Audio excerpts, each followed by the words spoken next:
Dear students, during this challenging moment, that is, the people across the world are facing a moment which is really so much challenging, traumatic, and this is actually pushing us to a life which has become really different from usual. So this is the period when we are really languishing in unendurable circumstances. The educational institutions, school, college, university, all have been remaining closed since March 2020. So, during this period, most of the institutions have tried their best to render their services using social media. I mean, this is known as a virtual world. And as part of this venture of the institutions, Government City College, Mutagasa Mymensingh, is also playing a vital role. Teachers of these renowned institutions are engaged. They are working hard to facilitate you, the students, so that you can carry on your studies staying at home. So, listeners, I myself personally feel proud that I am also trying to give you lessons online. Dear students, I hope you are following my classes, and the classes will obviously help you understand different issues, especially the lessons of my subject. I deal with English language and literature. So the class I'm going to give you here today is for HSC students. The topic is right from verbs. Dear students, in my previous class I talked about the uses of conjunctive verbs and how to solve problems or how to use correct form of verbs of where conjunctive verbs are used. And in this class, I'm going to give idea about active and passive sentences. Actually, active and passive sentences play a vital role. If you do have much idea about active and passive, the sentences which are active and the sentences which are passive, then the verbs can be used correctly without any hesitation. Because most of the sentences that we usually write in our day-to-day life to express our feelings, emotions, our thoughts, our ideas, our opinions, or to state anything else, to narrate anything else. Actually, the sentences are of different types. Among them, active and passive are really vital. So, let's see where the expression is active and where it is passive. So, dear students, I suggest you first read out the sentence and try to find out the subject of the sentence, what the sentence is about, and what it is talking about the subject. So subject verb matters. For example, if I say we play football, here the subject we. So the action of playing is actually performed by the subject we. So subject comes first before the finite verb. The sentence is active and the task is to play football. So the object is football. We play football. Here subject, verb, object. So subject comes first and it is we who are performer of the task play. This is active. So the verb is in active form. But if the sentence is in passive, then the verb we use must be in passive. This is the basic difference. Football is played. So here the verb is played. Dear students, the verb look is played. So passive verb takes an auxiliary verb before it and the verb is in third form, I mean past participle form. Is played, is played. So there must be an auxiliary verb before the main verb and the main verb must be in past participle form in passive sentences. So it is essential for the students that they identify the sentence whether it is active or passive. Unless you identify the sentence, the task of the use of correct form of the verb will be really difficult. So let's see in a passage as we usually face in our exam.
For example, this is a passage. Just to make sure that we can identify the verb whether it is in active or passive. Dear learners, cricket arranged between two teams. Here the subject, in the place of subject we find the word cricket, but actually the sentence says cricket arranged between two teams. So who play the cricket? Who play the match? Obviously the teams, the two teams. So that two teams perform the action of playing of cricket. Therefore, actually cricket is not the subject. Rather, cricket is played by two teams. So cricket is the object. So object comes first.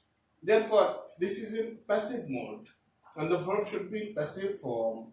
So here we must use an auxiliary verb, and the verb arrange and in the main verb should be in past participle. Dear students, cricket is a general idea. In my first class on right from verbs, I have already talked.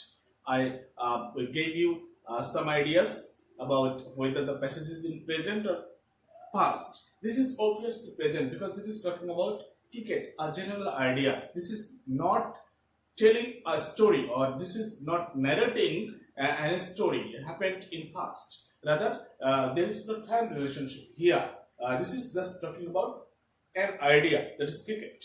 So this is present tense. So the passage is in present. Therefore, the verbs should be in present tense. Here, the first sentence: cricket arranged between two teams. So if it is in present tense, cricket is singular. Cricket is singular. Therefore, this should be followed by the verb is. Understand? Third person singular number is. Cricket is, and the verb arrange should be in past participle. Arranged. We know arranged, arranged, arranged. So arranged is the past participle of the verb arranged. Therefore, the verb is arranged. Cricket is arranged between two teams. The game played for certain hours. Here is also we find the phrase the game. So the game actually doesn't have any power or strength or any right or authority to do anything else. Game cannot do anything. Rather, this is done, or this is arranged, or this is managed, or this is performed by somebody else. So game has nothing to do. Therefore, the sentence is about the game, but the game is performed by somebody else. The game cannot perform the game or something else. Therefore, the game is also not the subject of the sentence, rather it is object, but it has come before the verb or in the beginning of the sentence. Therefore, this is also in passive mode. So the verb here also should be in passive form. So the game is played. Again is because the game is third person singular number and it takes the auxiliary verb is. Therefore, the game is, and the verb is in past participle, is played for certain hours. But the time is matter. Time isn't matter. The matter is how many overs the game decide to play on. How many overs it will cover. Whether it is a 20-20 match, or it is a day-night match, or it is day match, etc., etc. They have different names of the matches, of the innings. If it is, it might be on 50 overs or whatsoever. So over is better. Time doesn't matter. So here the matter is how many overs the game. Here the subject is also game, but this is not talking about the game. Rather, the decision is not made by the game. Decision is made by the arrangers, the managers, or those who actually manage the total innings, etc., etc. So here the game, this should be taken into consideration. The game, it cannot be the subject. Rather, because the game is powerless. This doesn't have any authority, or this is not an animated thing. Rather, this is inanimated. This is an idea. This is the name of something else, not someone. So, this should be also in passive form. The game is how many overs the game is decided. Is decided. Why it is decided? Because the game is also third person number and it takes the auxiliary verb is, and this is followed by a past participle of the verb. I mean decide, decided, decided. Therefore, this is also is decided. So, dear learners, this is very essential that you study and try to find out whether the sentences are in active or passive. If this is active, the verb should be in active form, or if the sentence is in passive mode, the verb should be in passive mode. And in passive mode, the main verb is always in past participle form, and there is an auxiliary verb before the main verb. I mean in between the subject and the main verb. Actually, subject is not subject here. Subject is just replaced by the object. Like this, they have a number of sentences we also consider for learning. I'm trying to give you some other sentences.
Here are some of the sentences I've written for you. Look, first sentence, the room, decorate. So the room, what is it? Is it a person? Is it someone who can do something else? No, the room is inanimate. It cannot do anything. So the task is decorate, decoration. So the task of decoration cannot be performed by the room. Rather, the task is done by someone else. Might be the homemakers, or might be by the decorators, might be by the painters, masons, or whatsoever. So the task is done by others. If it is done by others, this is in passive mode. So this should be the room is decorated. So the verb should be in passive mode, is decorated. Here the assignment, finish. So the concept of assignment, a task assigned to you by someone else. So this task of assignment also cannot be finished by itself. Rather, this is finished or done by others. So this is also in passive mode. The correction, right form of verb here should be is finished. Is finished. This is in passive mode. That's students. Number third, here we find the people. It is person, obviously. People, they have all the strengths or power to do anything else, but here by the government, so by someone else. So they are helped by the government. They do not help. They do not do the task of helping. They do not perform the task. Rather, the task of helping is done by the government, and they are the object on whom the task goes on. Therefore, This is also in passive mode. So dear students, in some cases, if in the place of subject, I mean before the verb, if we find any person, people, or somebody else, but if the task is not done by the person or by those people, rather if this is performed by someone else, the verb must be in passive mode. Here is the case. The people are helped. Are helped. Are helped. Why do we use here are? Because the verb, the subject, the object comes subject. Object has become subject in this sentence. The people, this is in plural form. Plural takes what? Are, not is. So like this, I have just given you examples from present tense. If it is in past tense, this should be was, were. Have been, has been. Will be, shall be. Will have been, shall have been. Had been.